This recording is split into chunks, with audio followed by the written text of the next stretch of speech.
el primer concepto que quiero que se graben es que la sangre se mueve por medio de presiones. Esto por medio de que si tenemos un lugar de mayor presión, este se va a mover al de menor. Esto por medio de la contracción que va a generar las aurículas y ventrículos. Ahora, ¿cuál es el recorrido que tiene la sangre? En este caso va a ingresar por medio de la vena superior, la vena cava superior e inferior hacia la aurícula izquierda. Disculpen, la aurícula derecha.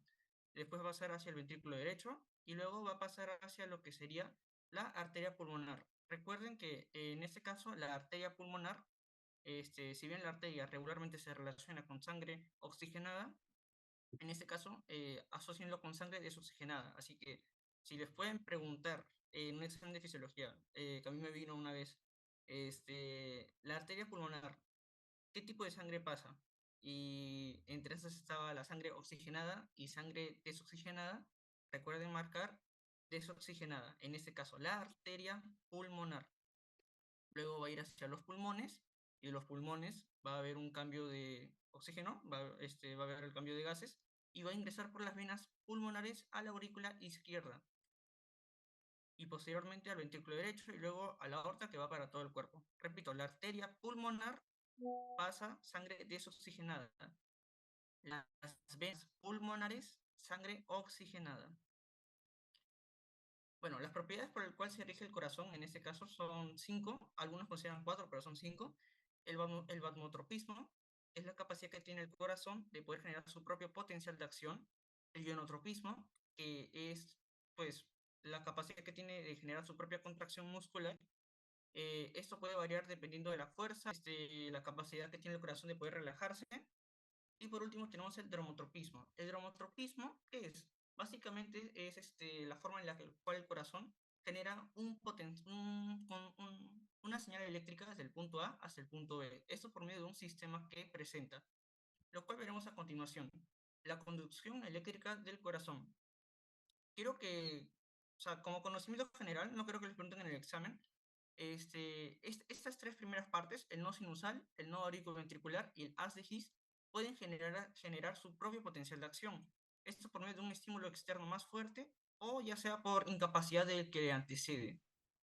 Nada más como conocimiento general que le puede venir en fisiopatología. Ahora, si ustedes generan un propio potencial de acción, cada Hola, ¿qué uno tal, su propio... queridos estudiosos de la anatomía? Sean bienvenidos. Bueno.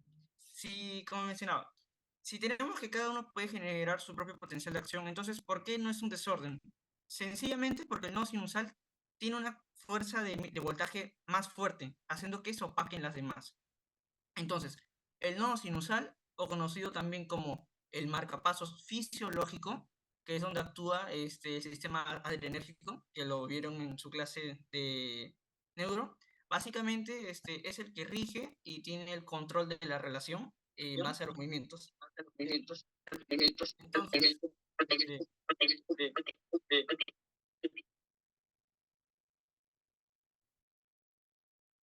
entonces dicho esto, el no sinusal,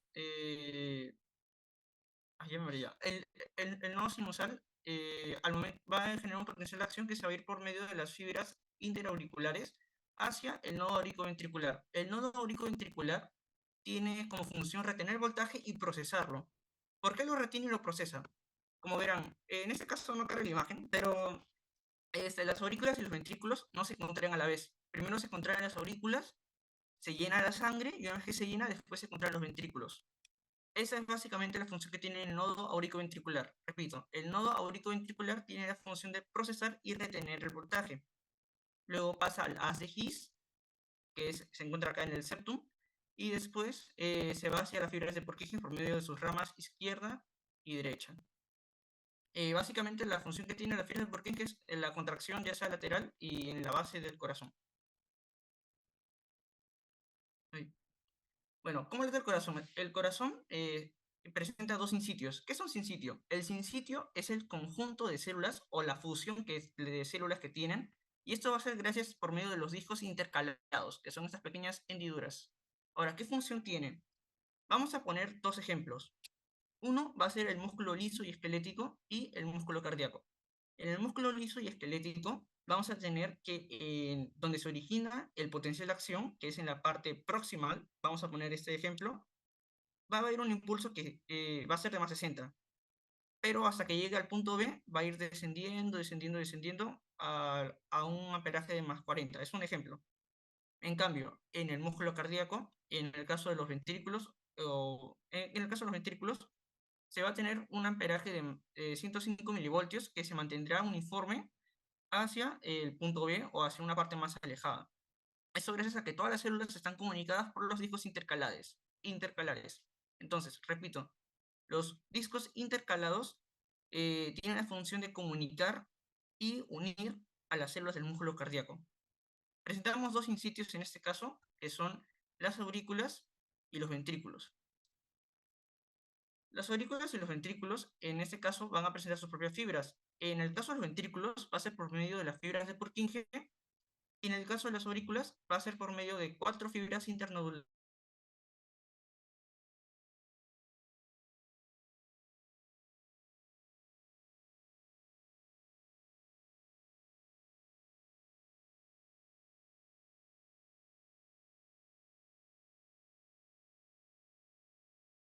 Presentación sin necesidad de un estímulo externo.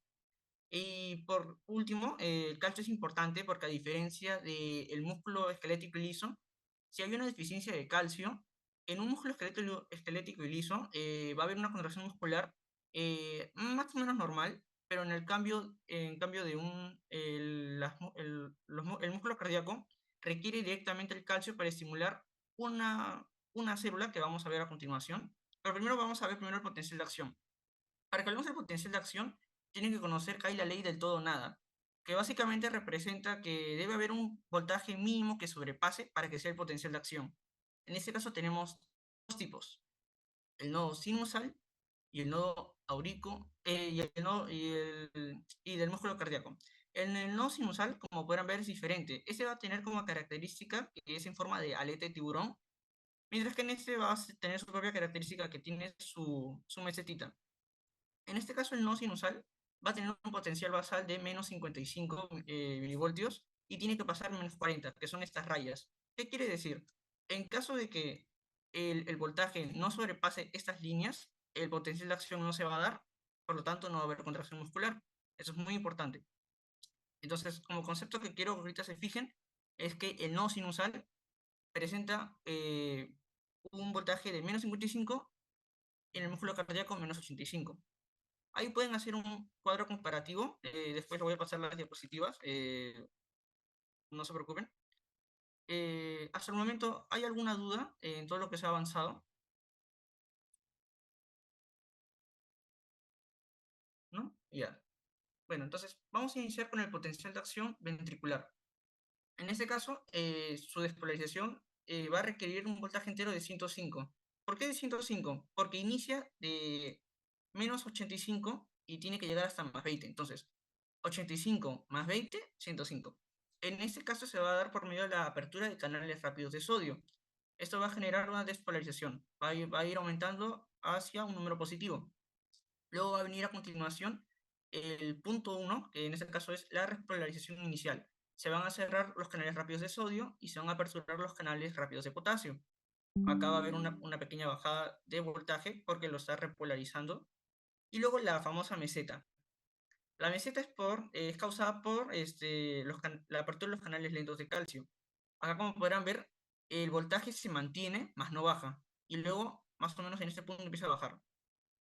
Entonces, si en el examen les viene, si hay una apertura de canales de calcio o se suministra el ion calcio, ¿qué fase se va a ver afectada? Ustedes tienen que marcar la meseta. Acuérdense, esta pregunta siempre viene. Si hay un aumento en los iones de calcio, ¿qué es lo que va a aumentar? La meseta. O fase 2. Luego viene la fase 3, que es la repolarización rápida, que es el cierre de los canales lentos de calcio. Y ahí es cuando empieza a descender. Y va a haber apertura de los canales lentos de potasio. Y ahora, como parte final va a haber el periodo refractario. El periodo refractario es básicamente un estado en el cual la célula cardíaca no debería poder estimularse ni generar un nuevo potencial de acción. es importante que sepan que el tiempo es mayor en los ventrículos que en la aurícula. En el ventrículo va a ser de 0.30 segundos y en la aurícula de 0.15 a 0.20. A ver, vamos a hacer esto rápido. Vamos a iniciar en el periodo refractario. Va a haber una estimulación, va a haber apertura de los canales de sodio, luego se cierran, se abre el potasio, luego se cierra, ¿no?, el potasio, se abren los canales de calcio, se cierran los de calcio y finalmente solo están aperturados los canales de potasio. Ya, y aquí es donde viene la parte importante que les mencionaba, el por qué es importante el calcio. En este caso, vamos a tener que durante la fase 2 los canales lentos de calcio se van a abrir y esta parte que ven, esta línea, es una miofibrilla cardíaca. Esta que es la parte interior de la miofibrilla. Se va a internalizar el calcio en el túbulo T, que es acá la estructura en donde se internaliza, se va a meter a este músculo y básicamente va a estimular la membrana del retículo sarcoplásmico. Porque una vez que se estimula esta membrana en la parte externa, en la parte interna, sé que puede sonar un poco confuso, el calcio estimula la membrana del retículo sarcoplásmico y una vez que se estimula esta membrana, va a hacer que el calcio que esté en el interior de este retículo va a salir. Y ese aumento de calcio va a dar la expresión como señalización de la contracción muscular. Ahora, una vez que ya se usó el calcio, ya hubo la contracción, como vino el calcio, se tiene que ir.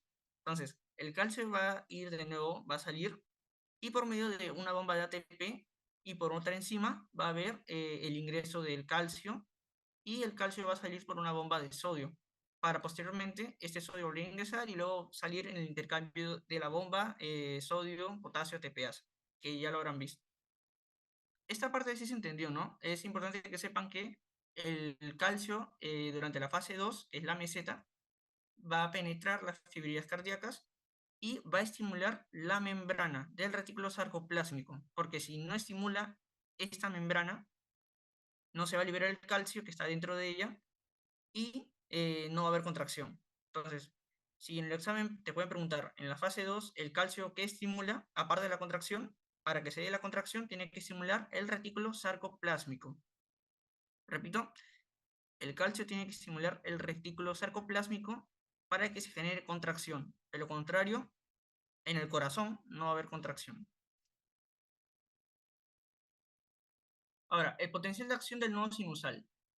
Como pudieron apreciar, este no presenta las fases completas. Si ven acá, presentamos todos, que es básicamente desde un voltaje basal, luego que hay una repolarización rápida, y acá hay una meseta de calcio, y finalmente lo que sería repolarización rápida y periodo refractario. ¿Cuál es la diferencia? En este caso, vamos a tener un ingreso directo del sodio y el calcio. O sea, este no requiere ser estimulado ni que se genere lo que sería un potencial eléctrico, sino directamente va a haber un paso de iones automático. Y luego se va a saltear de frente a lo que sería la fase 3, la apertura de canales de potasio. Acá tenemos lo que sería la fase 0, aquí es cuando ya se ve el potencial por el ingreso de sodio y calcio. Luego pues se repolariza. Y en la fase 4 estos se cierran y viene al lugar lo que será la corriente Fanny. Esto es muy importante que sepan qué es la corriente Fanny. La corriente Fanny básicamente también se le conoce como la corriente marcapaso, que se da en el nodo sinusal, es importante, corriente Fanny o corriente marcapaso se da en el nodo sinusal, específicamente en el nodo sinusal. Ahora, ¿por qué corriente Fanny? Fanny, entre los muchos significados que tiene, uno de ellos es raro. Si no estoy mal, cuando lo estaban estudiando, esta corriente se les hizo rara porque precisamente no requería de un estímulo externo, sino es automático. Entonces, fue nombrada así. Bueno, como se menciona, inicia al final de la fase 3 y ese canal lo que estimula es el ingreso de los nucleótidos cíclicos hiperpolarizantes, los HCN. En este caso lo que va a hacer es, nunca va a dejar de que haya hiperpolarización. Entonces, si mencionan que en el nodo sinusal hay periodo refractario o en un estado de hiperpolarización, lo fisiológico es que no. ¿Por qué? Gracias a la corriente Fanny. La corriente Fanny va a ser de que siempre haya un ingreso continuo de iones de sodio y calcio, para que una vez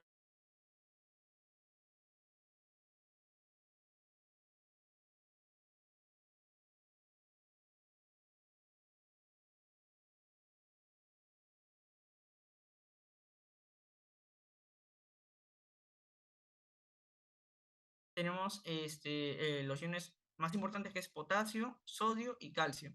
Respectivamente, uno va a generar la repolarización, o en este caso la relajación, el sodio, que va a generar la excitación o la despolarización, el calcio, que dependiendo del calcio es con la fuerza que va a latir el corazón. Entonces, si tenemos menos calcio, va a ser una contracción suave, mientras si va a ser un calcio aumentado, va a ser una contracción más fuerte. Tenemos dos potenciales de acción, que uno es de menos 55 y otro a menos 85.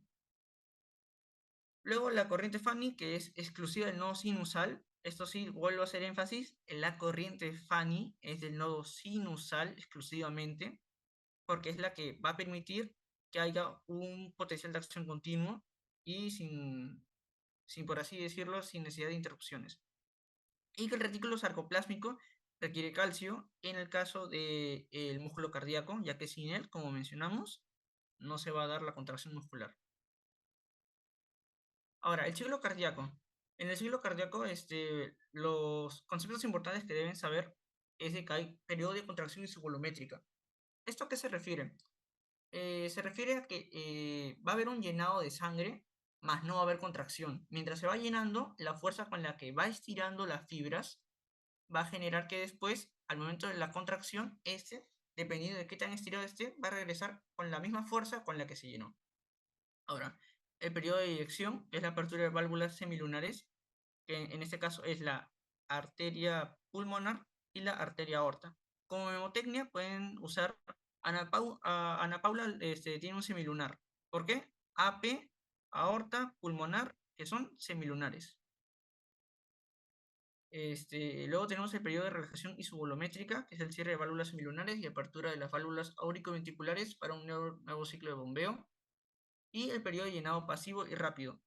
Como concepto, esto deben solo manejarte que en el periodo de eyección tenemos dos tipos, que es el rápido y lento.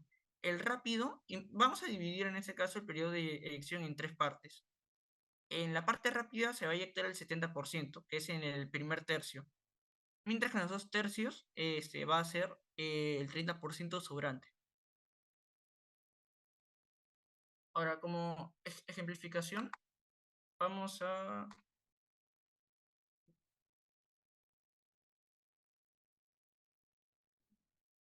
Ya, ya, entonces, tenemos lo que sería las cuatro fases. En este caso va a haber de llenado isovolumétrico. La sangre va a ingresar hacia los ventrículos y estos acá no van a salir, sino lo que va a pasar es de que se van a llenar hasta que cedan la fuerza de las válvulas semilunares. Una vez que cedan esa fuerza, va a venir el periodo de eyección, donde la sangre va a fluir sobre sus respectivos caminos. En el caso del ventrículo derecho, va a ir hacia la arteria pulmonar, mientras que en el ventrículo izquierdo va a ir hacia la aorta. La presión que deben superar es de 80 miligramos, es de 80 milímetros de mercurio. Esta pregunta puede ser de examen. ¿Cuál es la fuerza que debe superar el ventrículo izquierdo para que pueda inyectar la sangre en la arteria aorta? Es 80 milímetros de mercurio.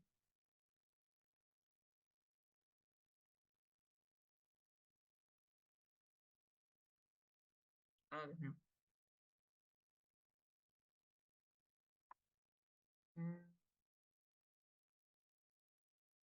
La presión del ventrículo derecho.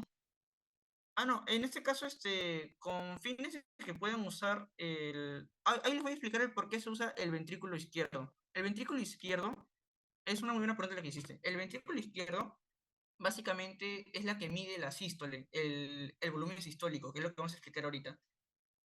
¿Por qué? En este caso, el ventrículo izquierdo, a ver dónde hay una buena imagen, el, ven- ¿dónde está? Ya, el ventrículo izquierdo, como se darán cuenta, se va hacia la aorta y la aorta hacia sus diferentes ramas y es lo que irriga el cuerpo. Ahora, si recordamos, todo lo que llega hacia el ventrículo izquierdo se supone que debería ser con sangre oxigenada. Entonces, tú cuando vayas a valorar a un paciente, por medio del electrocardiograma y por medio de, de ultrasonografía o un ecodoppler que se puede usar, en este caso, vamos a medir el volumen que sale de la sangre y el tipo de flujo, que eso lo van a ver más cuando lleven en diagnóstico por imágenes, que es en sexto ciclo.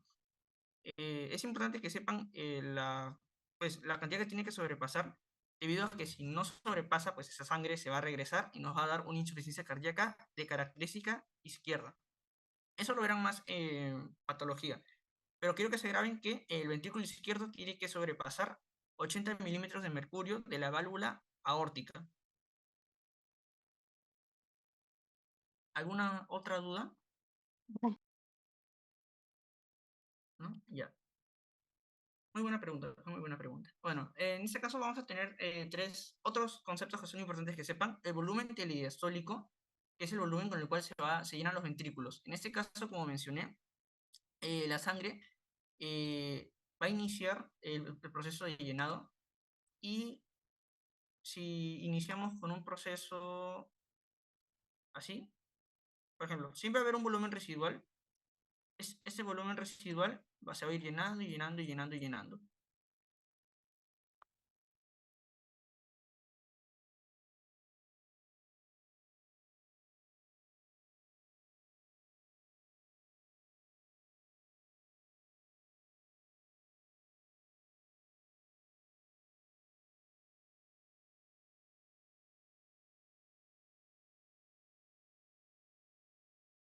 Nos va a dar el volumen telesistólico, que es el volumen sobrante. En este caso, ahí lo vamos a ver en la siguiente gráfica, que va a ser más didáctico. Y también como concepto que deben saber son los sonidos cardíacos, que el S1 es cuando es el comienzo de la sístole, se produce por la contracción ventricular y la cierre de las válvulas auriculoventriculares, en este caso la tricuspidia y la mitral. Recordando que la mitral es la que se ubica entre la aurícula y ventrículo izquierdo y la tricuspidia entre la aurícula derecha y el ventrículo derecho. Repito, la telediastólico es el volumen con el que se empieza a llenar. Si tenemos un volumen sobrante, siempre tenemos un volumen sobrante de 40, luego se va a empezar a llenar. Ese es el volumen telediastólico, que comprende de 110 a 120 milímetros de mercurio. Luego, una vez que se eyecta, es el volumen sistólico, es por el cual se va hacia sus respectivos caminos. Y finalmente nos deja con un volumen telesistólico, que es el volumen sobrante. Repito, el volumen telediastólico es con el cual se empiezan a llenar las aurículas, los ventrículos, disculpen, los ventrículos. Luego el volumen sistólico con el que se van, que es 70, y si tenemos 120 menos 70, nos da 50. Entonces, si lo quieren ver como una operación matemática, básicamente el volumen telediastólico menos el volumen sistólico nos va a dar el volumen telesistólico.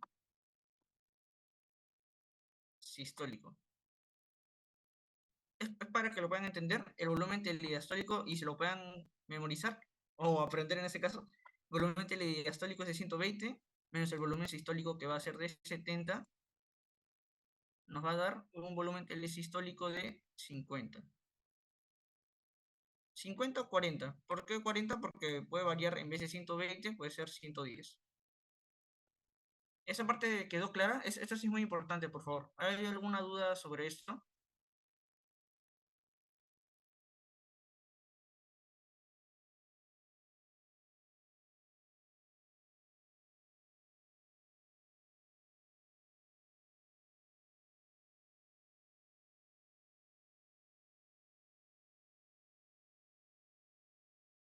Si gustan, pueden usar una hoja para que me sigan, así se les va a quedar al toque. Veamos esta gráfica. Vamos a trazar 4 líneas imaginarias. 1, 2, 3 y 4.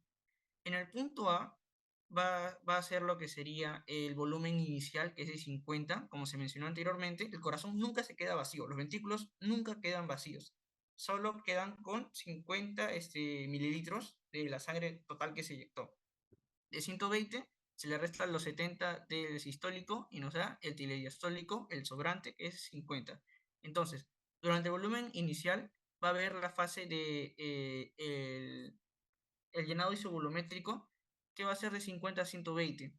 Una vez que esté lleno, esta presión que ejerce en el ventrículo, al momento de contraerse, va a superar la presión de la válvula, las válvulas semilunares, que es la aórtica y la pulmonar, haciendo que pues, salgan a sus respectivos caminos. Aquí ven cómo aumenta la presión y una vez que llega a su pico, pues se va a empezar a bajar porque ya la sangre ya salió.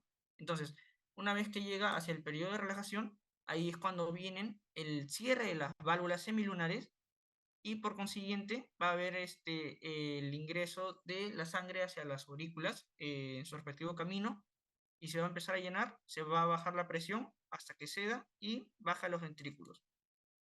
En este caso, acá, para que me puedan seguir, vamos a tener nuestra línea imaginaria. Acá vamos a iniciar con 50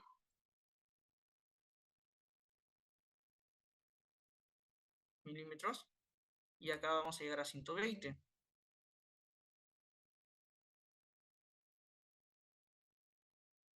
Recordando que este es el volumen telesistólico, el volumen telediastólico y luego va a haber un aumento, va a haber un aumento de presión. Esta presión va a hacer que las válvulas semilunares se abran. Acá pueden dibujar un circulito con dos cositas abiertas y acá pueden ver las válvulas semilunares.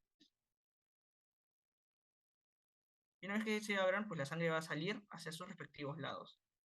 Ahora, una vez que ya salieron, se fueron hacia los tejidos, hacia los órganos y se regresan por las venas, esa presión pues va bajando.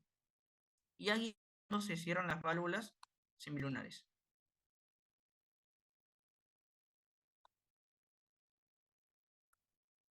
Y la presión va a ir bajando hasta que la aurícula pase de la sangre hacia los ventrículos. Y aquí es cuando inicia la diástole. Acá va la diástole.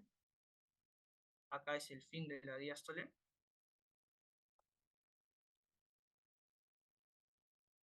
Acá es la sístole. Y acá es el fin de la sístole. ¿Se quedó claro esta parte? Porque es muy importante que se lo puedan entender esa parte. ¿Quedó claro esta parte? No sé si lo puede volver a repetir, por favor. Sí, no hay problema.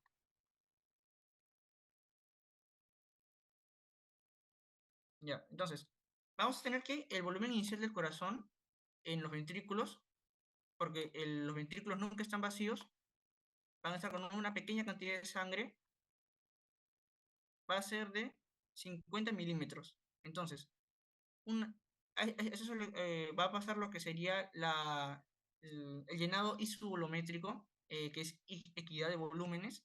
El corazón se va a llenar,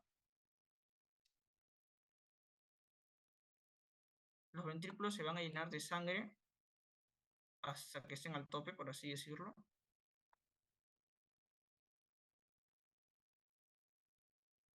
Que es la cantidad de mililitros. Ese vendría a ser el volumen telediastólico. El volumen telediastólico es el volumen con el cual va a salir eyectado. En ese caso, cuando se da la fuerza, se van a abrir las válvulas, que estas se abren por presión. Y ahí es cuando ocurre la eyección, cuando la sangre deja los ventrículos, porque hay contracción del corazón, de los ventrículos, disculpen, los ventrículos.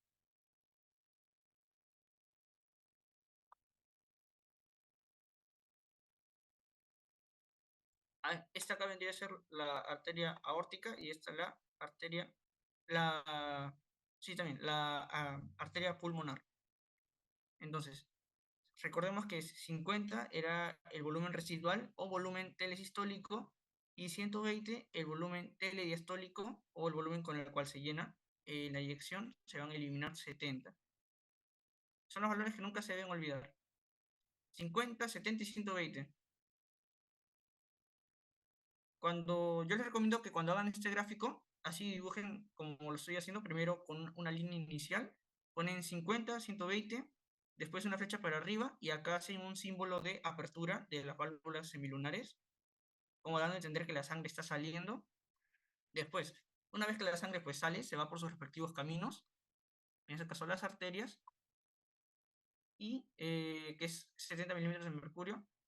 Y después, una vez que ya va en declive, estas válvulas se cierran. Y finalmente, pues, las aurículas, como paso final, las aurículas van a hacer ingresar la sangre hacia los ventrículos. ¿Logré responder tu duda? Sí, gracias. Profesor, entonces nosotros tenemos un volumen telediastólico que es 50 porque el corazón nunca se queda vacío y la flecha hacia la derecha quiere decir que se está llenando, es Ajá, el llenado ventricular, ¿no? exacto. Hasta Recuerda que 120. el inicial es el sistólico, el diastólico es cuando se llena. El, el inicial es el llenado No, telesistólico. ajá, con el volumen que tú 50 es inicias, telesistólico. ajá, es el volumen telesistólico. Mientras se va llenando, va a llegar hasta un máximo de 120 mililitros, que es el volumen telediastólico. Telediastólico. Ujú. Ajá. Ya. Y luego, Entonces, esta fuerza que ejerce, al momento de que los ventrículos se contraen, va a empujar la sangre superando las válvulas. Y ahí es cuando inicia el periodo de eyección. Recordemos que tenemos 3 partes. y las válvulas semilunares en todo caso acá arriba, ¿no? Para Ajá. que pueda eyectar y quedarse con 70. No. Lo que se eyecta es 70 milímetros y con lo que se queda es 50. Lo Sí, que ¿les parece un eyecta poco? 70. Ya. Ajá, eyecta 70. Recuérdenlo de esa fórmula. 120 menos 70. Claro, el volumen sistólico es lo que eyecta y es 70. Está bien. Ajá. Ahora, Ujú. recuerden que tenemos durante el periodo de eyección tenemos 2 partes. Tenemos el periodo de eyección rápida y la lenta. En la rápida, que es en el primer tercio, va a ser de 70%, mientras que en la lenta va a abarcar 2 tercios y en este caso va a ser un 30%. Ya. ¿Alguien más tiene alguna duda para volver a explicar?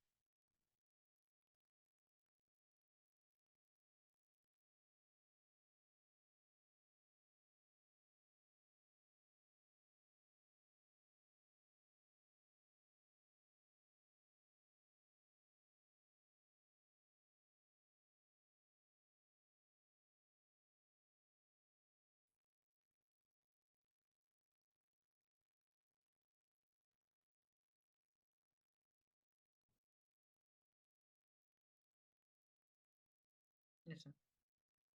Recuerden como parte importante nada más para hacer más énfasis, por si no entendieron muy bien, es de que el volumen telediastólico menos el volumen sistólico nos da el volumen telesistólico. Así nomás, solo marquen eso y reemplacen los valores. Así se les va a quedar así sencillito.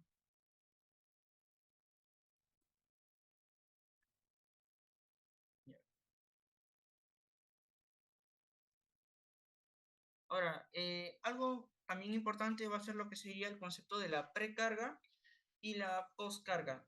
¿Qué es la precarga? La precarga es básicamente el volumen que habíamos mencionado antes, el volumen telediastólico, lo que sobra.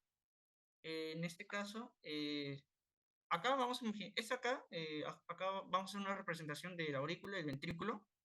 En ese caso, si iniciamos con un volumen, supongamos como mencionamos, de 50, cuando hay un aumento de la precarga, ese 50 va a aumentar y podría llegar a ser 70. Eso es un volumen de precarga, o sea, como que aumenta el volumen telesistólico. En este caso, si aumenta este volumen, obviamente va a aumentar también el volumen con el cual se llena.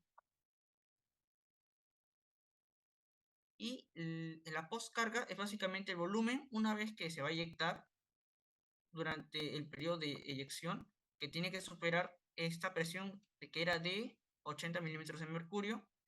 La postcarga viene a ser la resistencia, o sea, esa resistencia de 80 milímetros de mercurio es la postcarga. Ahora, ¿en qué situaciones pueden aumentar esa postcarga? En la hipertensión arterial o cuando hay una obstrucción. En este caso, imaginemos por un tumor o básicamente por compresión. Si aumenta por compresión, va a generar aumento de la presión de postcarga. En cambio, el volumen de precarga es cuando aumenta el volumen sobrante, el volumen telesistólico. Y eso nos va a generar un aumento del volumen telediastólico.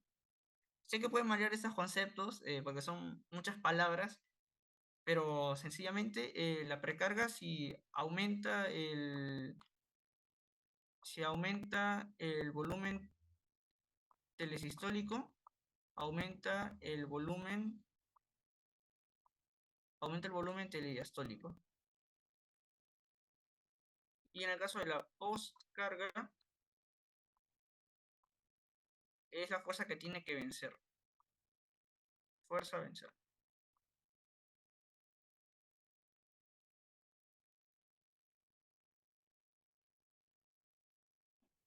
Profesor, en la precarga el volumen telediastólico es 40, pero usted dice que en el transcurso que se va llenando va aumentando el volumen. ¿Y eso es la precarga? ¿El llenado, el aumento de volumen? Ajá, exacto. Es precisamente eso. El volumen telediastólico es básicamente cuando hay un aumento de la carga residual, generando que haya un aumento de volumen, o sea, con lo que se va a distender el corazón. Es lo que tú mencionaste. O sea, entonces la precarga o el volumen al final que se pueda llenar es 120, ¿puede ser? Claro, puede ser 120. Lo normal es que sea 120 mililitros, pero si aumenta la precarga, esos 120 van a pasar a ser 180. Un ejemplo, puede llegar a ser 180 o 140. Pero ¿cómo aumentaría en una patología? Claro, Porque lo normal es que llene hasta 120.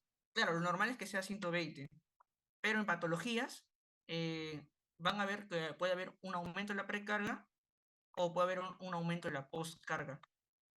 Eso no lo voy a mayor ahorita con eso porque la idea es que puedan entender que la precarga nada más es el volumen sobrante que nos va a dar como resultado el volumen telediastólico por medio de el llenado y su volumétrico. De 50 pasamos a 120, de 120 hay contracción, la sangre se libera, se va por las arterias y después, una vez que se fue, pues tiene que regresar la sangre por medio de las aurículas. Ese es el ciclo. Acá se abren y acá se cierran las válvulas. De 50 pasamos a 120 y se eyecta 70. Eso nada más es lo que deseo que se pueda entender. Ahorita sería, pues, si me pondría a hablar de por qué aumenta la precarga o por qué aumenta la postcarga o por qué puede disminuir, los va a marear un poco porque la idea es que puedan tener claro el concepto de precarga y postcarga. Precarga, el volumen que sobra es el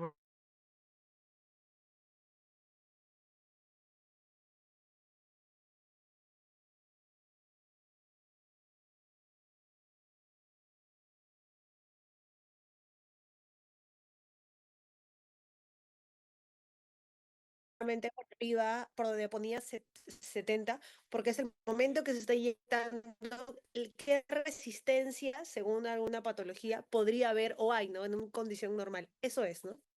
Exacto. Tenemos todos como postcarga de manera normal en la arteria aorta la válvula. Esta es la válvula aórtica. Aquí está.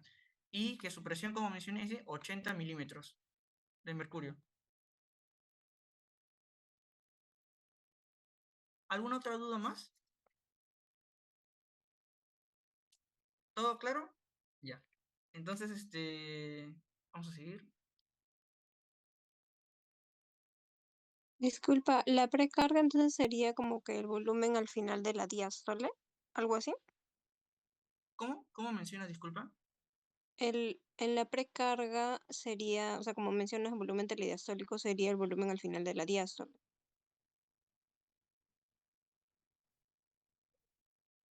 ¿Cómo mencionaste, disculpa? No te escuché bien. ¿Ahora se me escucha? Sí, sí, sí te escucho.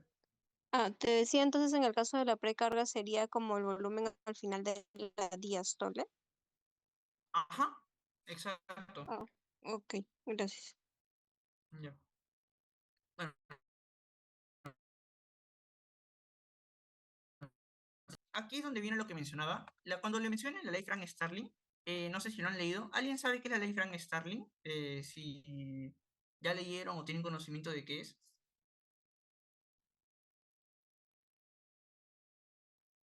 Bueno, en este caso la ley de Frank-Starling va a ser mientras mayor distensión, va a haber mayor fuerza de contracción. Al momento de que se contraiga, la sangre que está dentro va a salir con más fuerza. Entonces, ¿cómo pueden relacionarlo? ¿Alguna vez han agarrado una liga y esa liga la han estirado, y al momento de soltarlo, no se golpean el dedo? Ya, entonces, tomen esa liga como si fuera el ventrículo. Vamos a poner que la liga va a ser el ventrículo. Entonces, mientras más larga estiras la liga, va a haber mayor tensión. En el corazón igual. Cuando el ventrículo se llene más de sangre, al momento de que este se vuelva a la contracción, dependiendo qué tan fuerte hayas estirado, con esa misma fuerza se va a eyectar. ¿Entendieron este punto de la ley de Frank-Starling?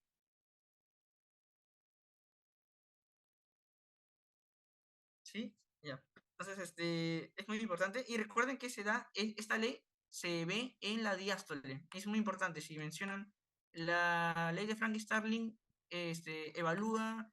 ¿Qué evalúa? ¿Sístole o diástole? Diástole. Y si te ponen, en este caso, de las 4 fases que vimos, ¿en cuál creen ustedes que podría encajar? Si tenemos el llenado isovolumétrico, tenemos el periodo de eyección, tenemos la relajación y el llenado pasivo y el llenado rápido. ¿En cuál creen ustedes que podría encajar la ley de Frank-Starling?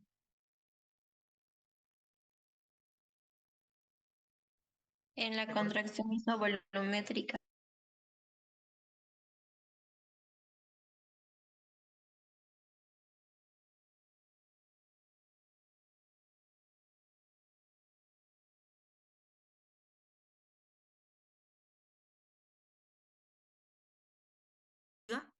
No se va a estirar, no se va a estirar mucho. De lo que debería estar así, va a estar así chiquitita. Entonces, si no hay mucho estiramiento, con esa misma fuerza con la que estira, no se va a devolver. Entonces, si les preguntan, la ley de Frank-Starling, ¿en qué momento del ciclo cardíaco se podría evaluar?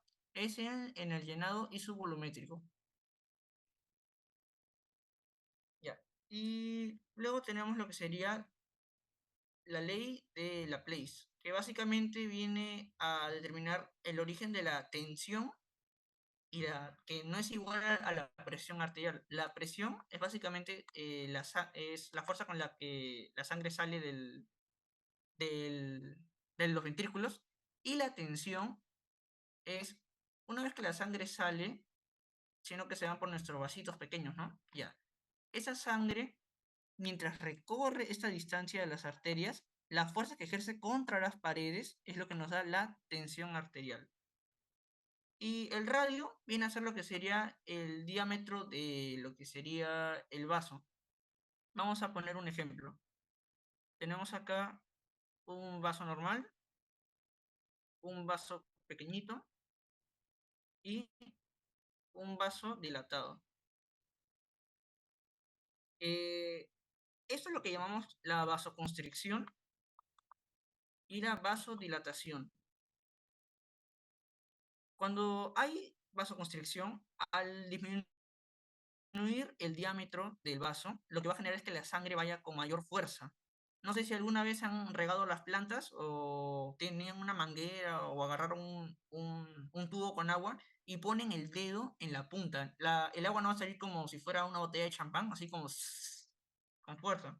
En cambio, si tú pues no pones el dedo, el agua va a salir y al momento de caer por acá va a estar así. En cambio acá, pones el dedo y la sangre va a salir disparada. Entonces, a menor radio va a haber va a haber lo que sería mayor flujo mayor rapidez en la sangre, por así mencionarlo. Mientras cuando hay mayor vasodilatación, va a haber una estasis sanguínea, va a haber disminución del flujo sanguíneo. En el Dalton, si no estoy mal, hay una comparación de tipos de flujo. En el caso que nuestra sangre presenta es el flujo laminar, que es lo normal. Hay flujo turbulento también, que eso se asocia más con patologías. Me parece que eso es todo. A ver, vamos a ver. Ah, no. Y el gasto cardíaco. Ah, ¿alguien tiene alguna duda de lo que se habló anteriormente? En cuanto a lo que es la ley de Laplace, entonces, la presión es la presión con que se podría decir la fuerza con que eyecta la sangre. Esa es Exacto. la presión. Y la Mm, tensión es esa fuerza como aprieta, o se podría decir, las paredes de esa arteria. exacto, exacto. Así. Sí, Ya, y preciso. bueno, y el radio es, bueno, ya, está bien, gracias. Disculpen, Entonces, ¿y la ley de Ohm? la ley de Ohm. En este caso es un poco más extensa la ley de Ohm para poder hablarla por acá. Si gustan, mañana se las puedo presentar, porque lo que principal que quería es que conozcan estas leyes, en este caso para que puedan precisarlas. Pero si gustan, mañana con el electrocardiograma lo puedo ampliar, porque la ley de Ohm abarca como más de 4 o 5 valores y esos valores abarcan más valores. Normal lo podríamos hacer mañana, si te parece. Sí, está bien, gracias. Ya. Bueno, y esta ley, la ley, y esta fórmula voy a requerir que se la graben para toda su vida porque es lo que más le van a preguntar en el hospital, el gasto cardíaco. ¿Cómo mides el gasto cardíaco? Por medio de la frecuencia cardíaca y el volumen sistólico. El volumen sistólico viene a ser lo que sería también igual a el periodo de eyección. En este caso, el periodo de eyección, recordemos que está dividido en 3 tiempos y lo que se va a evaluar es el primer 70%. ¿Por qué? Porque el volumen sistólico en el corazón lo que evaluamos, como mencioné, es la parte izquierda, la sangre que sale del ventrículo izquierdo, porque es la que nos interesa, que es la que lleva el oxígeno. En este caso, les voy a poner un ejemplo para que puedan ver la relación que tiene la frecuencia cardíaca con el gasto cardíaco. En este caso, si tú tienes un corazón sanito y tu frecuencia cardíaca es, por ejemplo, de 60, no, 70 no, de 70, por el volumen sistólico que supongamos que es de 50, no, 50 no, 50, 60, 55, le pondremos 55, debería dar un valor aproximado de, por ejemplo, de 35, 35, 35, 35, 35, 35.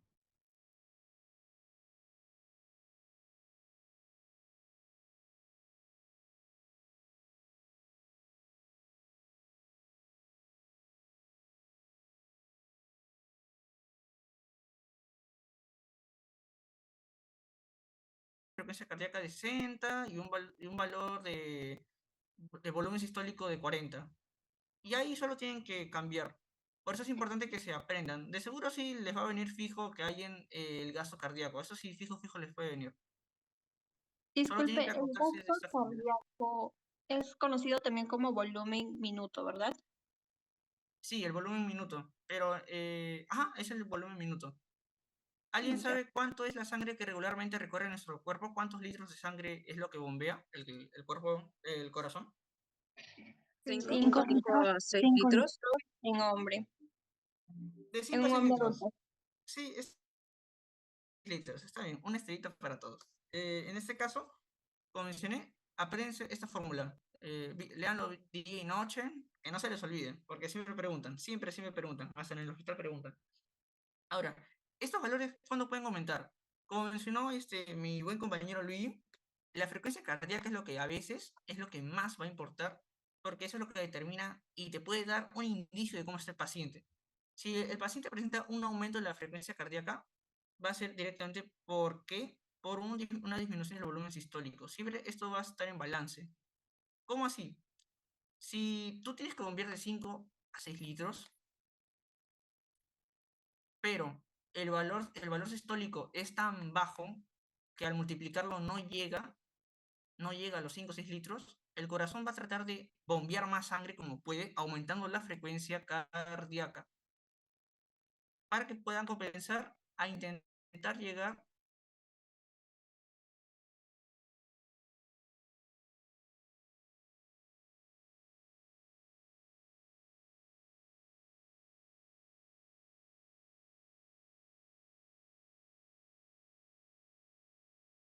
Sangre, ¿no?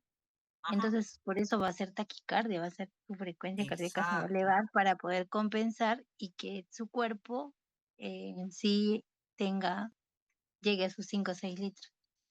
exacto. Eso es perfecto, sí, sí, eso está muy bien. Eso está muy bien. Ahora, ¿y qué relación tiene con lo anterior? Ahora que su compañera tocó ese punto, ¿qué relación tiene con la ley de Laplace? En este caso, como yo mencioné, vamos a tener lo que sería los tipos de vasos. ¿Sí o no? Tenemos los chiquitos, o sea, cuando el vaso se hace pequeñito y cuando el vaso se hace grande. Cuando hay una hemorragia, directamente lo que va a pasar es de que el cuerpo va a tratar de que la sangre vaya más rápido, o sea, que llegue a más partes de nuestro cuerpo. ¿Por qué? Porque la sangre está que se pierde y al sentir una sensación de pérdida de volumen, una pérdida de perfusión, es el término perfusión, nuestro cuerpo va a tratar de que la sangre, la poca sangre que tenemos, llegue a los lugares más importantes de una manera más rápida, haciendo que los vasos se vasoconstriñen y aumente la frecuencia cardíaca. Todo por medio del parasimpático. Perdón, del simpático.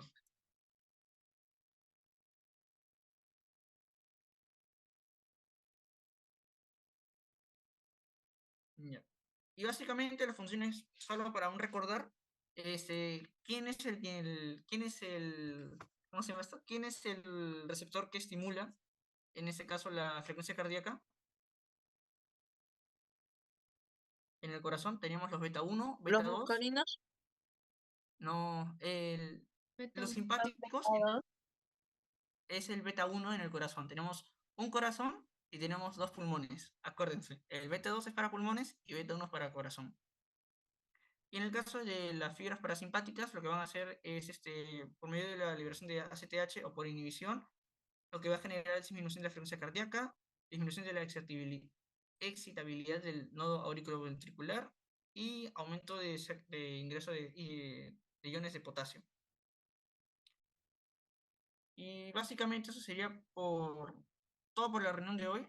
¿Hay ¿Alguna duda que quisieran aclarar?